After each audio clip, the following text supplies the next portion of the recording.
Hello students, let us discuss a topic Coulomb's law of electric force.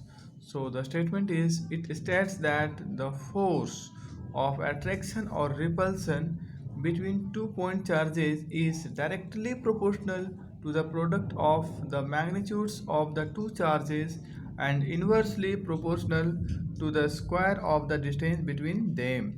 So let us see and understand. यहाँ पर दो charges हैं Q1 and Q2 which are separated by a distance small r.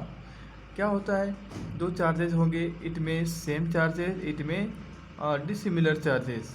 अगर same charges होंगे they will repel each other, और अगर opposite charges होंगे they will attract each other. According the statement, this attractive force or repulsive force is directly proportional to the product of the two charges. Next part is this force is inversely proportional to the square of the distance between the charge, that is r square. So we have written this expression number 2 and we can combine 1 and 2, we get this equation. Finally we get this equation F, that is the force is equal to K Q1 Q2 by R square, where K is a proportionality constant which is known as static force constant.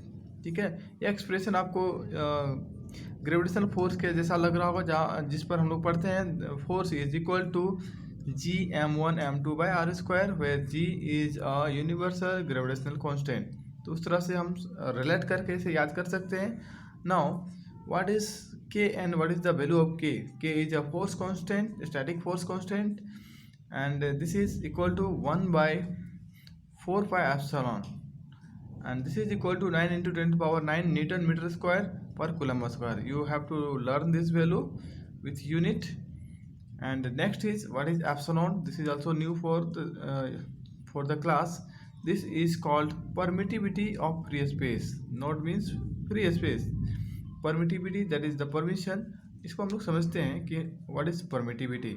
तो हम कहते हैं when we put two charges in different medium, they experience different force.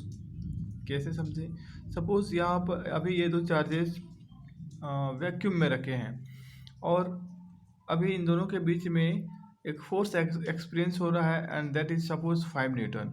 अगर इसे air में रख दिया जाए, इसे वाटर में रख दिया जाए, या उसका मीडियम और भी कोई चेंज हो जाए, अलग अलग मीडियम में से रखा जाए इन दोनों चार्जेस को, तो हम पाएंगे कि वह जो फोर्स है उसका मैग्नीट्यूड चेंज करता है अलग, जबकि यहाँ पर चार्ज सेम है.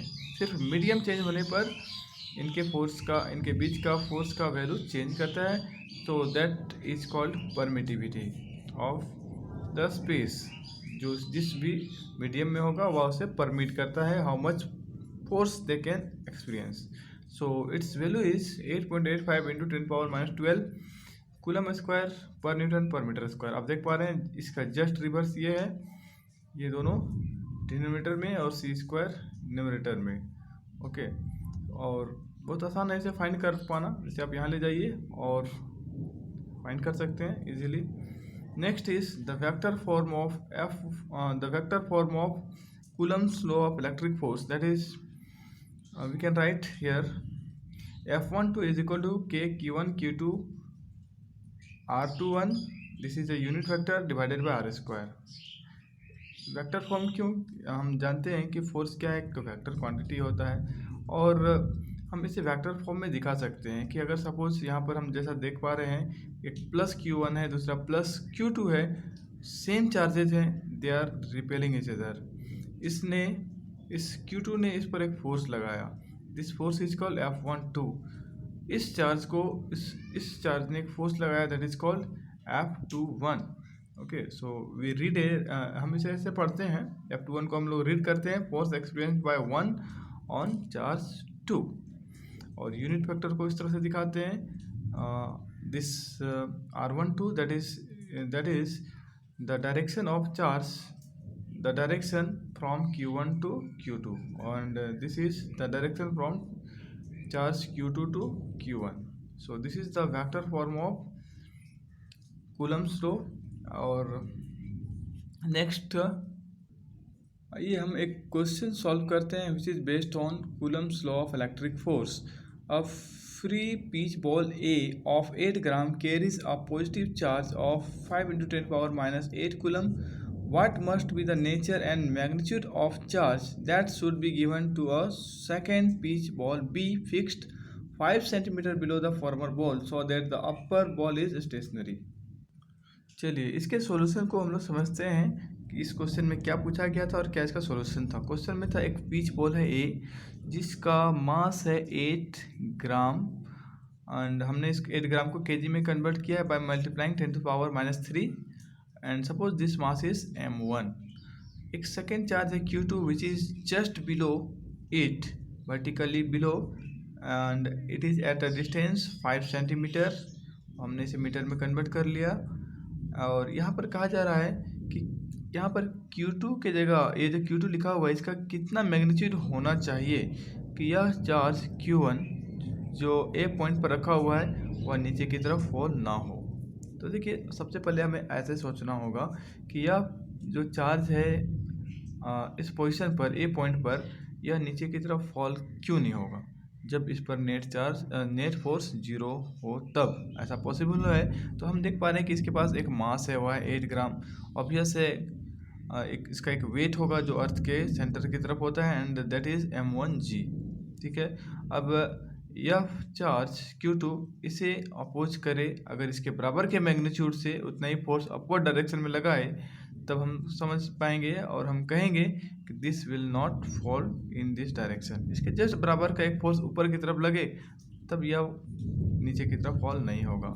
सो on this concept we can write if the ball A is at rest, मान लीजिए कि वो रेस्ट में है, तब हम लिख पाएंगे m1g is equal to F equal to K Q1 Q2 by are square, जैसा कि हमने फॉर्मूला पर पढ़ा है।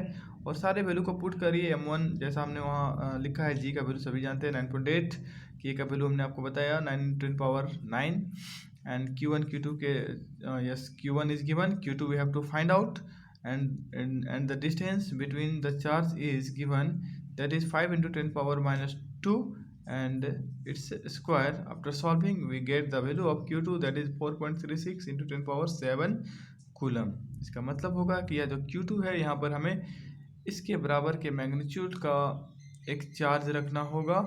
और देखिए नेचर के बारे में पूछा गया है कि इसका नेचर क्या होना चाहिए, तो आप सिंपली कह सकते हैं अगर ये पॉजिटिव है तो ये भी पॉजिटिव होगा और ये नेगेटिव है तो इसका ये क्या होगा, नेगेटिव होगा। अपोजिट चार्ज तो उसे पुल कर लेगा। तो सीधी सी बात है, if A is positive then Q2 is also positive, if Q1 is negative then Q2 is also negative. So इस तरह से यह क्वेश्चन सॉल्व हो जाता है। That's all in this video, thank you.